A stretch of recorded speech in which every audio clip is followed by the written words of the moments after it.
तो रिसेंटली मैंने एरिशम versus Dormammu पे एक सेपरेट वीडियो बनाया था जिस पे आप लोगों का अच्छा रिस्पांस मिला और उसी के चलते कुछ सब्सक्राइबर्स ने गैलेक्टस वर्सेस डोरमामू वाली वीडियो की डिमांड की। तो मैंने सोचा चलो बना लेते हैं। टॉपिक भी अच्छा है, मुझे भी स्क्रिप्ट बनाने में और आपको सुनने में मजा आएगा। तो अगर आपको हमारे कॉमिक बेस्ड वर्सेस बैटल्स पसंद आते हैं तो सब्सक्राइब किया करो यार। ये देखो 75% लोगों ने सब्सक्राइब ही नहीं किया है और मैं सोच रहा हूँ कब 1 मिलियन होंगे। इस रेट से तो 5-10 साल तो लग ही जाएंगे। एनीवेज आते हैं आज के अपने टॉपिक गैलेक्टस और डोरमामू पे। तो बिलीव मी ये वीडियो बहुत ही ज्यादा मजेदार होने वाला है जहाँ पर आप खुद हैरान रह जाओगे कि विनर कौन और क्यों है। इसलिए मेक श्योर वीडियो को एंड तक देखना नहीं भूलना। वैसे आपको क्या लगता है कौन होगा इन दोनों का विनर? हमें कमेंट्स में बताओ और देखते हैं कितने लोग मेरे ओपिनियन के साथ एग्री करते हैं। बात करें पहले डोरमामू की, तो कॉमिक्स और एमसीयू वाले डोरमामू का ओरिजिन डिफरेंट है। कॉमिक्स में डोरमामू द फेल्टीन नाम के एक पावरफुल रेस को बिलोंग करता था जिसने की बाद में अपनी बहन उमार के साथ डार्क डायमेंशन पे कब्जा करके रूल करना शुरू किया।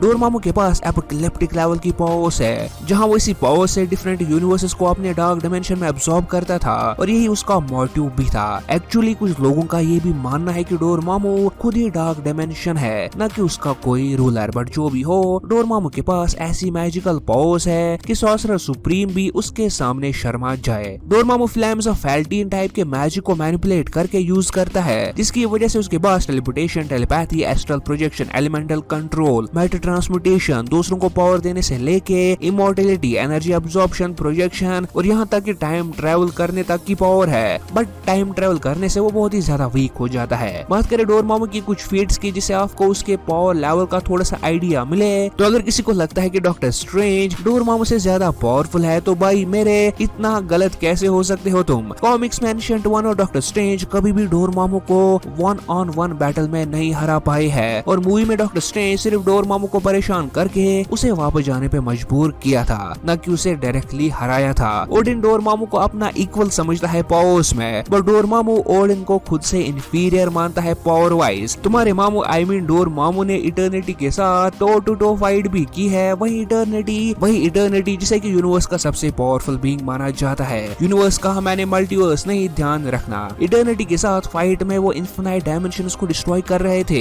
एल्डर गॉड जैसे गाया को डोरमामू ने अपना प्रिजनर बना के रखा था और डोरमामू ने कहा था कि वो सेलेशियल्स तक को हरा सकता है, पर ऐसा हमें नहीं देखने को मिला। ऐसा सिर्फ डोरमामू ने कहा था। क्लासिकल डॉक्टर स्ट्रेंज को डोरमामू मल्टीपल टाइम्स हरा पाया था, जो कि डॉक्टर स्ट्रेंज की मोस्ट पावरफुल फॉर्म्स में से एक है। और मेफिस्टो, सैटानी जैसे हेल लॉर्ड्स डोरमामू के नाम से कांपने लगते हैं। और जब सॉर्सरर सुप्रीम ने यूनिवर्स के सारे मैजिक से डोरमामू पे अटैक किया था तो डोरमामू टस से मस नहीं हुआ। इसके अलावा डोरमामू एवेंजर्स को हरा चुका है, गैलेक्टस से लड़ चुका है, थॉर को इजीली ओवरपावर करके उसे पावरलेस बना दिया था। वैसे क्या आप prone king Thor versus Dormammu पे एक सेपरेट वीडियो देखना चाहते हो? हमें कमेंट्स में जरूर कमेंट करके बताना। बट हाँ, इतना पावरफुल होने के बाद भी तुम्हारा मामू आई मीन डोरमामू की एक वीकनेस है कि अगर वो अपने डार्क डायमेंशन से बाहर आए तो उसकी पावर्स थोड़ी सी वीक हो जाती है। अब इतना भी नहीं कि तुम सोचोगे तुम्हारा मामू या मेरा मामू उससे आके हरा देंगे। डार्क डायमेंशन से बाहर भी वो अर्थ को डिस्ट्रॉय करने तक की पहुंच रखता है। अब बात करें डिवोर प्लैनेट्स गैलेक्टस की, तो गैलेक्टस एक नेचुरल कॉस्मिक फोर्स है जो कि यूनिवर्स का नेचुरल बैलेंस बनाने के लिए इम्पोर्टेंट है। एक्चुअली गैलेक्टस का ओरिजिन थोड़ा सा टेढ़ा है। गैलन नाम का एक बंदा यूनिवर्स के 6th इनकार्नेशन में रहता था और जब ये यूनिवर्स डिस्ट्रॉय हुआ तो उसके बाद बिग बैंग हुआ और यूनिवर्स का 7वां इनकार्नेशन बना। पर पिछले यूनिवर्स में गैलन अकेला ऐसा बीइंग था जो कि बच गया था और अब नए यूनिवर्स में वो खुद को एक प्योर फॉर्म ऑफ एनर्जी में पाता है जिसे कि खुद को जिंदा रखने के लिए प्लैनेट्स को खाना पड़ता है। और इसी तरह जन्म हुआ गैलेक्टस का। गैलेक्टस के पास एनर्जी, मैटर को एब्सॉर्ब और शूट करने की पावर के साथ साथ matter manipulation, teleportation, telepathy, size alteration, flight, force field generation, life creation, healing और इमॉर्टलिटी जैसी पावर्स है। गैलेक्टस अपने ब्लास्ट से एक बार 3 सोलर सिस्टम्स को डिस्ट्रॉय कर पाया था और ओडिन जैसा स्काई फादर भी गैलेक्टस का कुछ ज्यादा बिगाड़ नहीं पाया था। गैलेक्टस और फीनिक्स की कॉमिक्स में 2 बार फाइट हो चुकी है जहां गैलेक्टस ने एक बार फीनिक्स को हरा दिया था। वो कहते हैं ना घर में घुस के मारना, वैसा ही कुछ गैलेक्टस ने मेफिस्टो के साथ किया था उसके ही रेल में जाके। और इसके अलावा गैलेक्टस एट टाइम 3 सेलेशियल्स को फाइट दे चुका है और उनमें से एक को मार भी डाला था। गैलेक्टस के पास अल्टीमेट नलिफायर जैसा वेपन भी है जो कि इन्फिनिटी स्टोन्स तक को टक्कर दे चुका है और यहाँ तक यूनिवर्सेस और मल्टीवर्सेस तक को डिस्ट्रॉय करने का पोटेंशियल रखता है। पर एक्चुअली बाद में पता चला कि अल्टीमेट नलिफायर गैलेक्टस का ही पार्ट है, ना कि कोई सेपरेट एंटिटी, और गैलेक्टस उसे अपने स्पेसशिप पे रखता है। गैलेक्टस का स्पेसशिप एक सोलर सिस्टम के जितना बड़ा है और गैलेक्टस अपने साइज को मैनिपुलेट करके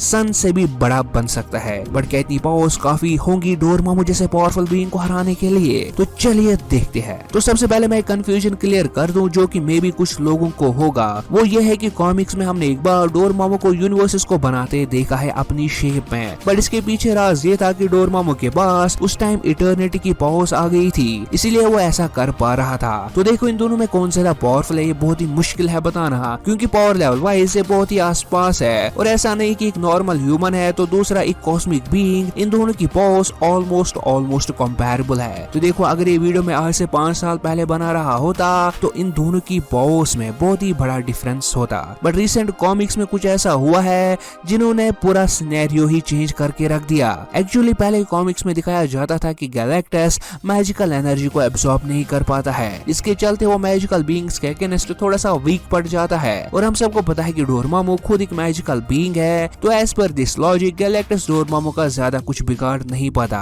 पर 2018 की डॉक्टर स्ट्रेंज कॉमिक इशू 13, 14 और 15 में हमें गैलेक्टस वर्सेस डोरेमोन की फाइट दिखाई गई है, और एक क्लियर विनर भी हमें देखने को मिला, और उसी फाइट को मैं यहाँ पे डिस्कस करूंगा कि क्या वो फाइट फेयर थी या उसमें भी कुछ लोचा था। एक्चुअली होता ये है कि गैलेक्टस को मैजिकल रेल्म्स में टेलीपोर्ट कर देता है एक सॉर्सरर जो कि अपने प्लेनेट को बचाना चाहता था। अब मैजिकल रेल्म्स ही क्यों? क्योंकि जैसे मैंने कहा कि गैलेक्टस मैजिकल एनर्जी को एब्सॉर्ब नहीं कर पाता है, और इसी के चलते वो वहां मर जाता, और इसीलिए उस सॉर्सरर ने गैलेक्टस को मैजिकल रेल्म्स में टेलीपोर्ट किया था। बट हुआ इसका बिल्कुल उल्टा, गैलेक्टस इजीली 9 मैजिकल रेल्म्स को डिस्ट्रॉय कर देता है, वो भी बहुत ही इजीली, और बहुत सारे मैजिकल लॉर्ड्स को हरा देता है। और अब बारी आती है डोरेमोन की। एक्चुअली डोरेमोन यहाँ पर एक प्लान बनाता है कि जिस प्लेनेट को गैलेक्टस कंज्यूम करने वाला होता है उसमें वो अपने फ्लेम्स ऑफ फाल्टीन की एनर्जी डाल देता है, ताकि गैलेक्टस उसे कंज्यूम करके या तो वीकन हो जाए या उसका गुलाम बन जाए। और इस प्लेनेट को कंज्यूम करने पे गैलेक्टस चेंज हो जाता है एक साइंस और मैजिक के मिक्सचर के बीच में, जिसे कि डोरेमोन तक कंट्रोल नहीं कर पाया था, और उल्टा गैलेक्टस ने ही डोरेमोन को एब्सॉर्ब कर लिया और उसके बाद पूरे मैजिकल वर्ल्ड्स को डिस्ट्रॉय कर दिया। सो अगर हम इस सिनेरियो को ध्यान में रख के इनकी फाइट करवाएंगे तो गैलेक्टस वर्सेस डोरेमोन की फाइट इतनी जल्दी खत्म नहीं होगी, और दोनों एक दूसरे पे अटैक्स करेंगे, और ओब्वियसली इस बीच गैलेक्टस डोरेमोन की कुछ एनर्जी को तो एब्सॉर्ब कर ही लेगा। इसके बाद इनकी फाइट का वही आउटकम होगा जो कि ऑलरेडी मैंने डिस्कस करके रखा है। और हाँ, एक बात जो मैं भूल गया था यहाँ पर डिस्कस करना, वो ये था कि ये फाइट डार्क डिमेंशन के अंदर हुई थी, और जिसे कहते हैं घर में घुस के मारना,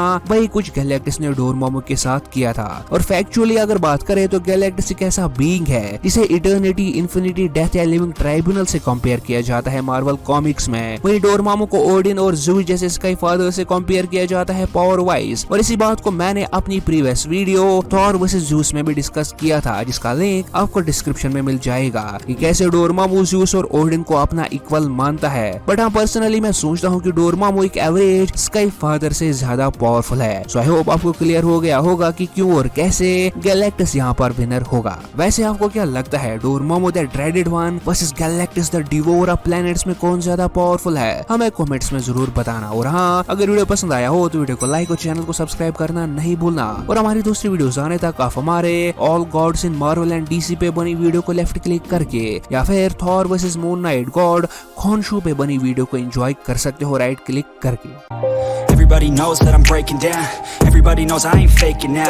Everybody knows my heart's vacant now. Yeah, she hates me now. I made mistakes, but now I don't ever wanna be alone. I don't really ever